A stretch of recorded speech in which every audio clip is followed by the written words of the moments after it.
Yo, petite vidéo pour vous faire patienter jusqu'à la prochaine un peu plus conséquente. Et petite nouveauté aussi pour cette vidéo. J'ai un micro, alors qui n'est pas un micro de très bonne qualité, mais qui est à mon avis meilleur que ce que je faisais jusqu'ici, c'est-à-dire une prise son directe avec mon téléphone. Donc dites-moi si vous préférez la leçon de cette vidéo qui devrait être un peu différente d'habitude. Je sais pas si vous trouverez ça plus agréable, ouais, plus agréable. J'ai pas d'autres synonymes. Donc dites-le moi en commentaire. Et le manga auquel on va s'intéresser aujourd'hui, il est là, c'est un shoujo qui s'appelle Class. Autre nouveauté, outre mon micro incroyable, ce fabuleux support, alors à téléphone portable techniquement, siglé de la ville de Suresnes, qui m'a été offert ce week-end et que je mets à contribution. J'étais en dédicace à un salon du livre à Suresnes, justement, ce week-end. Et les salons du livre, ça pourrait faire office, enfin ça pourrait faire le sujet d'une vidéo à part entière, mais offre toujours des cadeaux aux auteurs en dédicace et qui sont globalement toujours les mêmes cadeaux. C'est-à-dire on a toujours un tote bag, un carnet pour prendre des notes. C'est vraiment les trucs de base. Et là, j'ai eu un support à portable, donc qui était la grande attraction du week-end entre auteurs, et que je vais utiliser dans cette vidéo pour être un support à manga. Et voilà, je raconte ma vie, mais c'est peut-être parce que la vidéo va pas être très longue, hein, je vous préviens. Class, c'est un manga, c'est un shoujo, comme je disais, qui est vraiment pas très connu, même si son autrice, Natsumi Aida, pardon, comme vous pouvez le voir, est un petit peu plus connue que son manga, parce que depuis, elle a fait plusieurs séries qui ont plutôt marché. Il y en a une qui s'appelle Ugly Princess, pardon. C'est pas la plus connue, mais celle d'après, surtout, est assez connue, je crois. Switch Girl, je sais pas si ça dit quelque chose à certains d'entre vous. Moi, je l'ai pas lu, mais j'ai l'impression d'en avoir beaucoup entendu parler de Switch Girl. Et plus récemment, elle avait fait une série en 2 tomes aussi, qui s'appelle Analog Drop, que j'avais remarqué en magasin parce que les couvertures étaient très jolies, avec des couleurs très vives. J'avais bien aimé les couvertures de cette petite série en 2 tomes, je crois. Et là, Class, c'est un de ses tout premiers mangas, donc qui date de 2006, qui avait été édité en France par Delcourt Tonkam pour le coup. Et en fait, j'avais pas prévu d'en parler, il traînait sur mes étagères depuis un moment. Mais je sais pas pourquoi, en fait, je suis tombé récemment sur une annonce de Delcourt Tonkam, justement, qui annonçait les prochaines séries qu'ils allaient rééditer.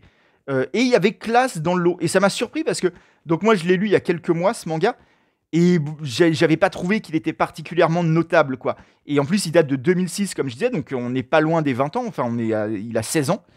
Ça me paraissait étonnant en fait qu'ils continuent à le rééditer. Je pense que c'est du fait que Natsumi Aida, l'autrice, comme je vous dis, a fait des séries qui ont marché ces derniers temps. Donc peut-être qu'ils veulent rééditer un peu tout le catalogue qu'ils ont d'elle. Euh, voilà, c'est une hypothèse. En tout cas, moi, Classe, je l'avais trouvé en brocante, en vide-grenier avec mes parents en Bretagne. Je me baladais avec eux et j'étais tombé là-dessus.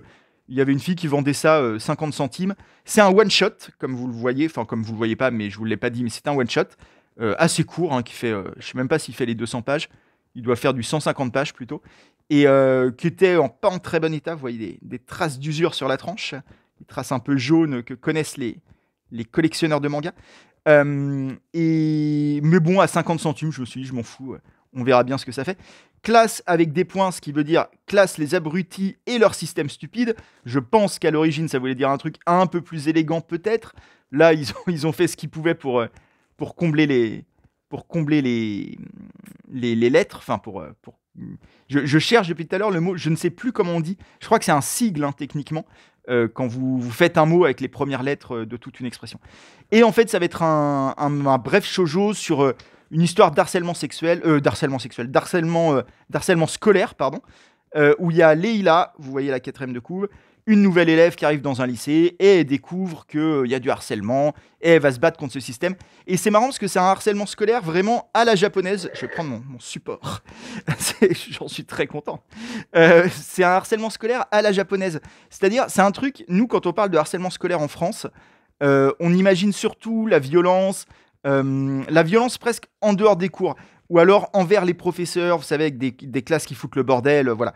Le harcèlement scolaire à la japonaise qu'on peut voir dans les mangas est parfois un peu différent. Là, il y a aussi ces éléments, mais il y a un truc qui est très absent, en tout cas du système français et voire occidental, à vérifier, mais en tout cas du système français, c'est sûr, qui est quand même une recherche des performances. C'est-à-dire que les élèves, les harceleurs, les méchants dans les histoires de harcèlement scolaire, sont aussi généralement des bons élèves qui veulent avoir des bonnes notes et qui veulent que les autres aient des bonnes notes aussi. Il y a tout un truc où là, il y a un système de classement en fait dans la classe, de classe sociale qui s'impose entre élèves, qui est organisé par les élèves eux-mêmes, par ce mec-là qui est le grand méchant si je puis dire, et qui range les élèves selon différentes catégories. Il y a les A, les B et ainsi de suite. Et, euh, et chacun a des privilèges sur les catégories inférieures. Et ça découle beaucoup de leurs notes scolaires. Ce qui est un peu étonnant finalement pour des Français, où très souvent la popularité des élèves dans le système français, au collège, au lycée, va être presque inversement proportionnelle à leurs notes scolaires. C'est-à-dire que les bons élèves sont rarement en France les élèves les plus populaires. Alors qu'au Japon, c'est souvent le cas, en fait. C'est assez intéressant, et je pense que socialement, ça renvoie à plein de choses, au rapport à la réussite, au rapport à la performance, et je trouve ça intéressant, parce qu'en plus, là, c'est traité dans classe involontairement, c'est-à-dire qu'en fait, c'est évidemment un point de vue japonais, Aida Natsumi étant japonaise, mais c'est pas une étude sociologique, si vous voulez. Donc pour nous, Français, on voit ça innocemment de sa part. C'est pas un traité de sociologie, c'est un témoignage fictif involontaire, quoi. Et un autre truc intéressant dans le manga, c'est que Aida Natsumi casse énormément le quatrième mur, que ce soit entre les chapitres, dans les interchapitres comme ça, où elle fait des notes, en fait, sur sa méthode de travail, sur son quotidien, sur des choses comme ça. Mais même dans le récit, vous voyez là, elle explique des petites choses. Elle explique soit des détails du récit qu'elle n'a pas totalement développé, soit la genèse de classe, comment elle l'a proposé à l'éditrice, et ainsi de suite. Et ça arrive assez souvent. Il y a beaucoup de pages comme ça dans le manga, qui est un manga encore une fois court. Donc le fait qu'il y ait comme ça beaucoup d'interludes, d'intermèdes de Natsumi Aida, c'est assez étonnant. Ça me fait un petit peu penser à ce qu'on avait pu voir dans Le Tigre des Neiges, un autre shoujo dont on avait parlé il y a quelques vidéos, enfin il y a un petit moment maintenant je crois, et où pareil, l'autrice cassait beaucoup le quatrième mur. Là, c'est assez. Je trouve que c'est le truc le plus intéressant dans Classe, en fait. C'est ce rapport-là où, en fait, elle ne nous laisse pas, nous lecteurs, oublier que ce qu'on est en train de lire est un manga, est une fiction. Elle revient, vous voyez, là, elle explique le système de classement, mais elle l'explique en tant qu'autrice. Elle ne le fait pas expliquer à un personnage.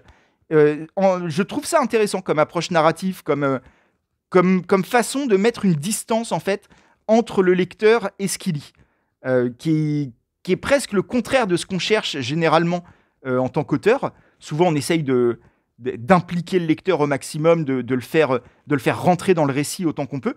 Et là, c'est presque le contraire. Elle rajoute des murs, elle rajoute des filtres, et c'est plutôt intéressant. C'est pas désagréable en fait. C'est une autre approche qui est assez rare, donc qui permet de réfléchir à ça. Après, là, je vous en parle comme ça. C'est un épisode facile, voilà, qui va pas être très long. Mais c'est pas un grand manga, hein, Classe. Je vous dis pas d'absolument le trouver. Mais c'est pas nullissime. C'est même pas nul tout court d'ailleurs. C'est plutôt sympa. C'est un petit shoujo très très secondaire. Mais si vous le trouvez comme moi à 50 centimes, c'est pas 50 centimes mal dépensés. Et en vrai, même neuf, si vous aimez les shoujo, si le dessin vous parle, pourquoi pas. Je vous dis pas que c'est un immanquable. C'est vraiment, oui, c'est secondaire. Mais c'est sympathique, voilà. L'héroïne est très proactive. Elle a un truc très héroïque justement, même si c'est pas un shonen d'action. Elle va pas faire les bagarres, mais elle a un truc. Elle prend un bras le corps de changer la situation du harcèlement et toute cette histoire de classement. Voilà. C'était une toute petite vidéo. J'espère que ça vous a quand même intéressé. Ça fait 2-3 vidéos où je parle de petits mangas, hein, de titres très secondaires. On va revenir la semaine prochaine ou la semaine d'encore après sur un manga pas du tout secondaire pour le coup, qui m'a beaucoup beaucoup marqué. Il faudra qu'on parle aussi de Tokyo Tarareba Girl, pardon, qui s'apprête à se terminer. Ça, j'avais dit que j'en parlerai effectivement. Mais il y a surtout ça dont je veux parler, qui est ma dernière grosse claque en manga, Peleliu. On parlera de ça très très bientôt et pour le coup, elle sera pas secondaire du tout. Je vous dis à très bientôt et je vous souhaite une bonne semaine, une bonne vie, tout ce que vous voulez. Ciao!